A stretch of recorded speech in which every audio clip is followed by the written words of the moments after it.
tahun 2022 dari semua program yang sudah Bapak jalankan, kendalanya yang paling besar apa sih Pak? ATM, amati, tiru, modifikasi. ATM, Ya. amati, tiru, modifikasi. Maksudnya banyak loh, maju loh, mandiri loh sekarang. Betul. Gitu ya Pak. Karena kita yakin kalau desa ini maju, pasti negara ini maju. Mulai ada tagline cintai produk Indonesia. Iya. Gitu ya Pak. Betul. Betul. Jadi apa yang dilakukan oleh Bapak Presiden perlu kita contoh. Baru kita belusukan. contoh. Jadi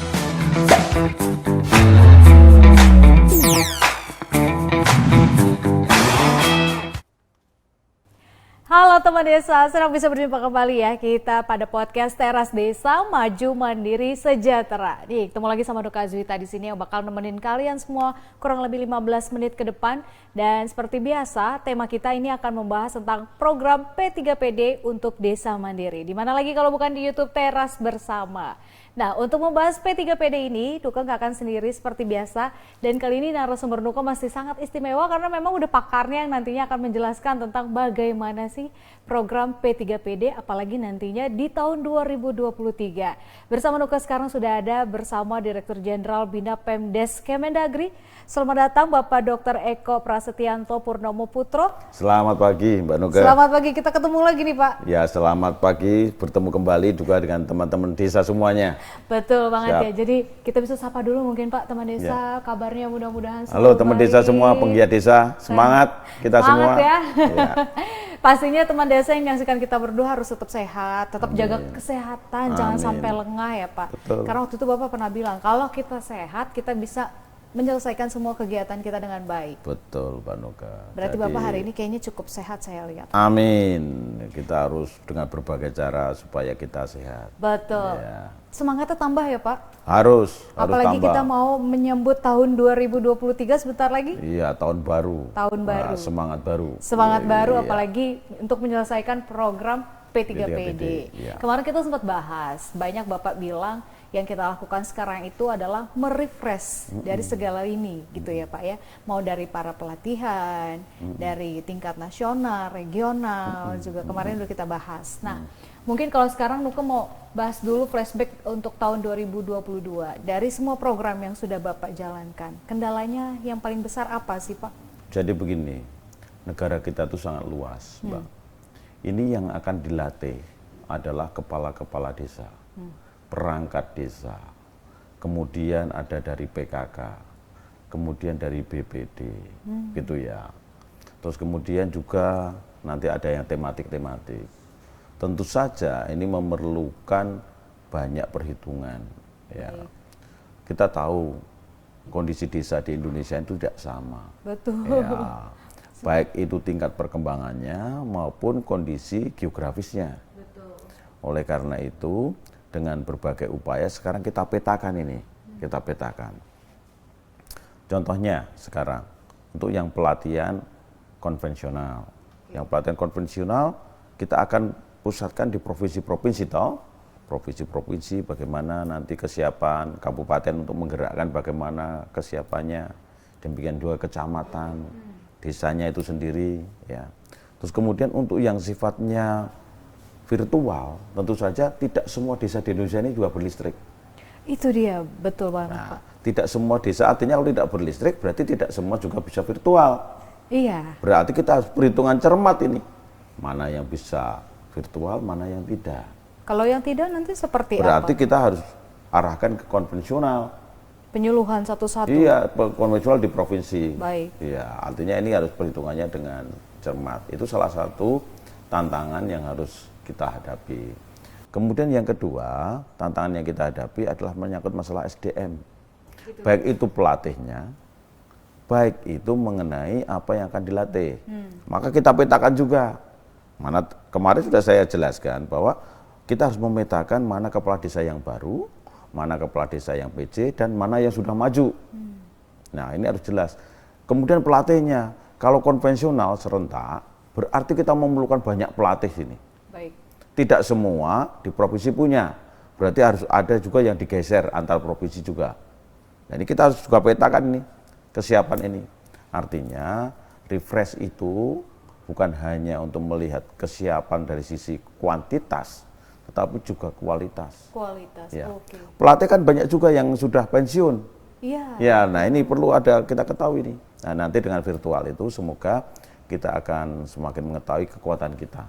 Seperti itu, Mbak Nuga. Kalau berbicara itu kan tadi kualitas dan kuantitas. Kalau untuk kapasitasnya sendiri yang bisa menerima penguatan kapasitas dan juga bagaimana sih Pak untuk memberikan peningkatan kapasitasnya sendiri? Ya, jadi gini Mbak, ada 4 hal dasar yang sebenarnya harus diketahui oleh kepala desa, perangkat desa, kemudian PKK, kemudian BPD ini. Yang pertama adalah mengenai penyelenggaraan pemerintahan desa atau manajemen pemerintahan desa. Kemudian yang kedua adalah mengenai pengelolaan keuangan desa, perencanaan pembangunan desa, kemudian mengenai produk hukum desa. Itu hal yang mendasar yang harus diketahui oleh mereka. Ya. Terus kemudian dari hal ini kita akan meningkatkan, ya. Bagaimana sekarang dari sisi SDM-nya?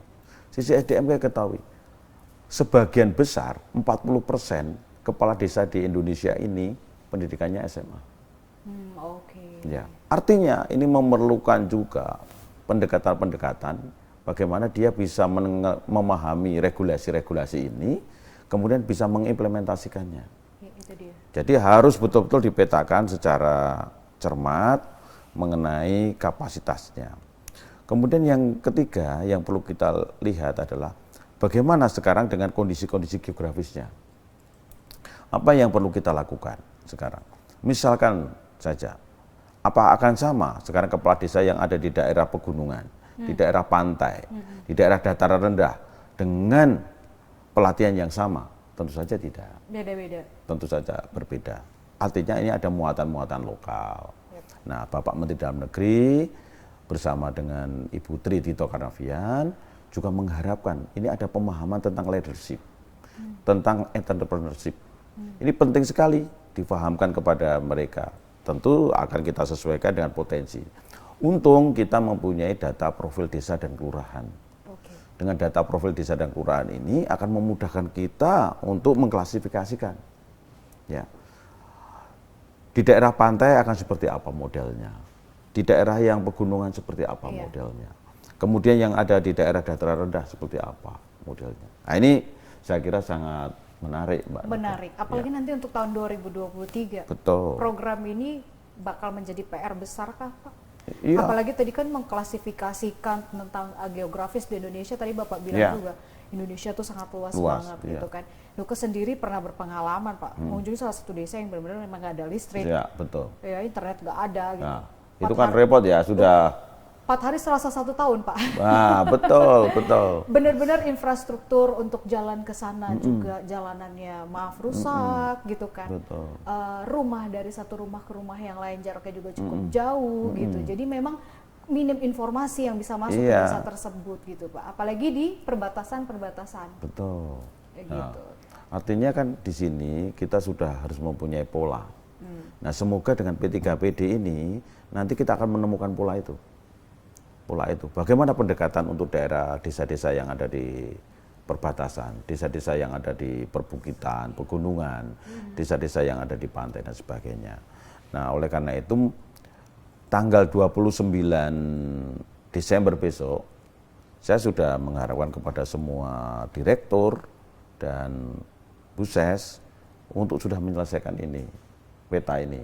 Wah, cukup luar biasa ya. Ini dalam berarti waktu kita singkat, ya kita harus, karena ya kita sebenarnya sudah ditolong dengan profil desa dan kelurahan kita. Jadi kita sudah bisa mengklasifikasikan sehingga dari 380 yang tersebar kabupaten kota yang P3PD ini nanti sudah bisa diklasifikasikan secara cermat ya. Dan kita bisa berharap bisa menyelesaikan tugas amanah yang diberikan pimpinan kepada kita. Yep. Oke, nah balik lagi untuk tahun 2023 selain yang tadi Bapak udah sebut, ada revolusi besar lain kah Pak? Apalagi kan ini menjelang tahun pemilu lagi, balik lagi gitu. Betul. 2023 Betul. ini concernnya kemana aja selain yang tadi? Apa memang fokus ke situ dulu? Jadi begini, P3PD ini sebenarnya mempunyai tujuan yang luar biasa di samping meningkatkan, jadi juga akan meningkatkan sinergisitas sinergitas. Jadi bagaimana kepala-kepala desa, perangkat desa, dan semua lembaga-lembaga yang ada di desa ini untuk mendukung proses daripada pemilu dan pilkada serentak. Ya, bagaimana dia mendukung, menciptakan kondusivitas itu. Kemudian yang kedua, kita meningkatkan berbagai sharing inovasi yang sudah dilakukan. Sharing inovasi, Ya. seperti apa tuh Pak? Jadi misalkan begini, kita kemarin ada lomba desa dan kelurahan dan pekan inovasi perkembangan desa. Desa itu juara karena apa? Desa itu maju karena apa? Inovasi apa yang sudah dilakukan? Oh, misalkan saja inovasi di bidang pemerintahan, dalam pengelolaan keuangan desa, misalkan saja. Dalam bidang batas desa, misalkan saja. Nah, ini kita sharing semua ke desa-desa yang lain. Sehingga ini akan lebih cepat.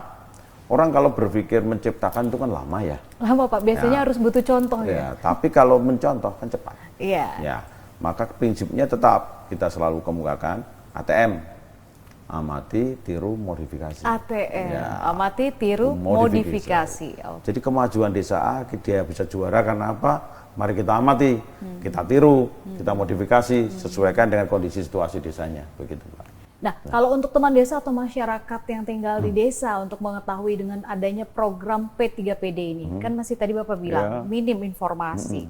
Nah, untuk mencari informasinya sendiri untuk warga-warga desa seperti apa Pak? Biar warga-warga desa setempat juga bisa menyiapkan diri kan? Iya, jadi ini kita share dengan berbagai cara, baik dengan seperti ini kita share, terus kemudian dengan program-program dengan yang lain. Kita juga kerjasama mulai tahun ini kerjasama dengan RRI. Ya, Oke, RRI untuk kita akan menyampaikan, sharekan semua, ya, menyebarluaskan informasi. Terus kemudian kita bekerja sama dengan TV-TV lokal juga, ya. Terus kemudian kita ada acara setiap hari Sabtu malam. Menarik ya. Sabtu malam untuk memberikan informasi, dan kita bekerja sama dengan asosiasi kepala desa, perangkat desa, BPD, saling berinteraksi untuk menyebarluaskan program-program. Bikin aplikasi itu mungkin Pak, biar lebih mudah kalau sekarang kan memang teknologi kita juga semakin canggih ke depannya. Betul, memang kita berupaya keras dengan berbagai metode, cara ya untuk menyebarluaskan ini. Memang ini suatu PR ya bagi kita. Memang kita sadari tidak semua desa di Indonesia mempunyai listrik. Betul. Oleh karena itu contohnya kita pendekatan dengan RRI. Ya. RRI ini kan radio ini kan Republik Indonesia semua penjuru. Sebagian besar pendengarnya adalah dari desa-desa. Seperti itu. Mudah-mudahan dengan podcast kita kali ini juga bisa membantu ya Pak, menyebarluaskan informasi tentang program P3PD. Mungkin kan masih banyak nih yang belum tahu. Betul, tentu saja kita harapkan generasi-generasi milenial, generasi X gitu yang masih bisa ya, generasi X yang dengan podcast dan sebagainya. Bisa. Tapi kalau generasi yang seperti baby boomers gitu ya, kan itu harus ya dengan radio begitu, dengan begitu kan? Iya. Ya. Karena mungkin banyak orang-orang masyarakat di desa masih mendengarkan radio sebagai sarana informasinya. Betul. Gitu. Maka berbagai pendekatan kita gunakan. Nah, semoga dengan upaya-upaya ini kita bisa meninggalkan legasi yang baik. Betul banget Pak, meninggalkan legasi yang baik, membuat nama bangsa Indonesia juga pastinya kan jauh lebih baik di mata dunia gitu. Oh ini loh, desa-desa di Indonesia tuh inovasinya banyak loh, maju loh, mandiri loh sekarang gitu ya Pak. Maka kita programnya apa saja Mbak yang kita lakukan di tingkat nasional. Kita kumpulkan semua dari KL ya, untuk bersama-sama memikirkan bagaimana memajukan desa. Istilahnya mengeroyok desa. Mengeroyok desa. Digerebek desanya ya. Mari kita. Karena kita yakin kalau desa ini maju, pasti negara ini maju. Betul. Keyakinan kita. Karena desa di Indonesia tersebar luasnya banyak banget. Maka kemarin kita undang beberapa teman dari KL, contohnya datang dari Eselon 1 dari BIK, terus Eselon 1 dari Dirjen Kebudayaan, Eselon 1 dari Kominfo, Aptika, terus kemudian teman-teman dari Menko PMK, terus kemudian Kementerian Desa, ya, terus kemudian dari Kementerian Keuangan dan dari pihak-pihak terkait. Kita bersama-sama memikirkan, mengevaluasi tahun 2022 ini apa. Kemudian apa yang akan kita lakukan tahun 2023? Ya, salah satu yang kita angkat adalah bagaimana dana desa bisa digunakan untuk batas desa. Ya, itu. Ya, Gimana maksudnya batas desa? Jadi batas desa ini akan sangat penting. Kalau batas desa ini jelas, clear dengan kartometrik, maka kita harapkan kita akan mengetahui luas itu secara detail. Kemudian kita akan bisa menjalankan pasal 72 Undang-Undang 6 2014, yaitu bahwa pembagian dana desa itu antara lain didasarkan kepada luas wilayah. Iya, ke geografisnya Iya, tadi geografisnya. yang Bapak bahas ya. Sehingga kita tahu persis. Yep. Sekarang ini contoh ini Mbak Nuga. Kita tahu luas suatu kecamatan. Kita tahu luas suatu kabupaten, begitu kan? Tetapi begitu diukur per desa, dijumlahkan tidak sama dengan Beda. luas. Nah, makanya harus kita ketahui luasnya secara per desa bagaimana kalau kita gabungkan. Nah, ini kita harus dengan berbagai metode termasuk dengan mendorong ini dengan dana desa. Nah, kemarin dari teman-teman dari KL mempunyai kesepakatan itu. Ini hal yang penting. Bahkan kita undang juga teman dari KSP, ya. Oke. Jadi kepresidenan. Ini untuk saling membackup, ya, saling membackup kita semua bagaimana menjalankan program yang diarahkan oleh Bapak Presiden, membangun dari daerah pinggiran, desa-desa di Indonesia ini, sehingga negara Indonesia cepat maju, mandiri dan sejahtera. Betul banget Pak, apalagi sekarang kita udah punya banyak contoh juga desa wisata yang bisa menghasilkan banyak UMKM, seperti contohnya di Lombok. Betul. Kita punya desa Sade itu betul. sudah banyak dikunjungi oleh wisatawan asing bahkan ya. Jadi kan maju keekonomian di sana karena UMKM-nya jalan. Iya, betul. Gitu. Karena sekarang kan kita mulai ada tagline cintai produk Indonesia. Iya. Nah, itu kalau itu coba ya. Itu tumbuh di dalam hati kita semua gitu ya. Jadi menggunakan produk dalam negeri, lokal, terus kemudian mengembangkan, menumbuhkan UMKM gitu ya. Kita bangga, walaupun harga produk dalam negeri lebih mahal. Iya, itu yang banyak begitu kan? Nah, sekarang kan kita masih berpikir harga yang murah mana, kalau ada impor yang lebih murah impor, begitu kan? Nah, ini bagaimana dirubah, ya, berubah bagaimana kita mencintai produk-produk dalam negeri, produk-produk lokal. Produk-produk lokal. Iya, apalagi kalau di desa-desa ada namanya sharing ya, baik belanja dan semuanya itu dari desa sendiri. Biasanya mereka suka barter, begitu. habitnya di desa-desa. Sekarang ditumbuhkan Mbak itu Mbak. Ditumbuhkan. Balik lagi kayak gitu ya. Jadi kalau kita beli itu bagaimana saling, kan udah ada HP ya. Misalkan sekarang di RT sana itu produksinya ini, di RT sana produksinya ini. Nah, barter. Iya, kita saling. Jadi uang tuh gak kemana-mana. Betul. Tapi UMKM jadi jalan. Jalan UMKM-nya. Mudah-mudahan nanti di tahun 2023 nggak hanya desa-desa yang udah ada sekarang ya Pak, tapi hampir mudah-mudahan nih PR Bapak bisa terselesaikan semua. Jadi bisa bikin desa-desa di Indonesia ini jauh lebih inovatif, ekonominya lebih berkembang, UMKM-nya juga jauh lebih maju, gitu ya Pak ya. Ya betul. Jadi kita sukseskan program P3PD ini. Amin. Ya. Harus, karena semua harus. Nggak hanya Pak Eko aja yang bekerja, tapi kita semua semua lini, semua masyarakat pun harus membantu. Betul. Gitu. Teman-teman desa apalagi ya, kalau desanya mau maju, tadi Pak Eko sudah banyak kasih pencerahan, nanti ada pelatihan, bahkan mungkin nanti kita bakal ada datang juga ke desa-desa setempat, kalau yang memang nanti belum mendapatkan informasi yang cukup gitu. Bahkan mungkin pertemuan selanjutnya dengan KL, Mbak, kita sepakat untuk datang ke suatu lokasi desa yang juara, kemudian disitulah kita berdiskusi bersama dengan Pak Kepala Desa juara, dengan camatnya, bupatinya, bersama dengan pusat. Nah, ini upaya-upaya yang akan kita gerakkan bersama, sehingga kita mempunyai suatu informasi yang valid. Betul. Mengenai kondisi situasi desa di Indonesia. Jadi menarik ya, kita datangin satu-satu, kita tanya apa yang sudah ada programnya. Jadi teman desa nggak cuma itu mungkin program nggak nyampe di desa kita kali ya. Gitu. Wah, betul. Jadi bisa dibilang kita mau belusukan nanti ya Pak. Ya, belusukan. Betul. Jadi apa yang dilakukan oleh Bapak Presiden perlu kita contoh. Perlu kita belusukan. contoh. Jadi kita sambangi masyarakat kita satu persatu. Terima kasih banyak Bapak. Mudah-mudahan resolusi Bapak untuk 2023 untuk program P3PD ini sukses. Amin. Terima Lancar. kasih Mbak Nuke. Bapak diberikan kesehatan, jadi semuanya lancar ya Pak. Amin. Terima kasih banyak Bapak Ya. sekali lagi untuk waktunya. Senang bisa ngobrol-ngobrol, dialog sama Bapak. Banyak banget ilmu yang mungkin teman desa nantinya bisa ambil. Informasi yang kita kasih juga udah banyak banget. Pak, sampai ketemu nanti di podcast episode berikutnya. Terima kasih banyak Terima kasih Mbak Nuke. Terima Oke. kasih semuanya. Teman desa, cukup tadi kita banyak bahas tentang resolusi, tentang program P3PD untuk tahun 2023. Mungkin kita juga harus sabar karena program ini dikerjakan tidak hanya dengan satu orang tapi harus dengan semua masyarakat Indonesia juga membantu untuk program ini berjalan lancar. Dan jangan lupa untuk kalian ya, terus saksikan podcastnya Teras Desa untuk maju mandiri sejahtera, pastinya hanya di YouTube Teras Bersama. Jangan lupa di subscribe karena nanti kalau ada notifikasi yang terbaru tentang episode terbaru kalian bisa langsung nonton. Oke, kalau kayak gitu Nukazu pamit undur diri dulu dan bersama Pak Eko pamit juga undur diri. Sampai jumpa di podcast berikut. Terima kasih banyak loh. Terima kasih